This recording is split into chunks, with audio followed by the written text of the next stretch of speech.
මං ආවේ උඹලත් එක්ක හැප්පෙන්න නෑ. උඹට කොහොමද හැප්පෙන්න බෑනේ.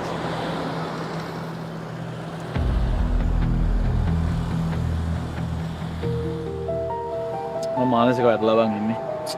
පිස්සුද කොල්ලෝ? චර මානසික වෙටෙන්න එපා. ඔත් අපි එක ෆිට් එක හිටපන්කෝ අපි කතා බහ කරලා එතකොට අපිටත් උඹේ ප්‍රශ්න වලට උත්තර හොයන්න පුළුවන් නේ. හරි මට කියපන් මොකද්ද වෙන්න ඕනේ උඹට? උඹ මං කැමති වචන ටික උඹේ කරගත්තා බං. පොඩ්ඩක් හිටපන්. උඹ කැමති වචන මගේ කරගත්තා. යලවෙන්න කියපන් මිනියෝ. ඒ මට හම්බෙච්ච වචන. ඔබ කොච්චර ලෝභකම් කරත් ඒ වචන වලට උඹට අයිතියක් නැහැ.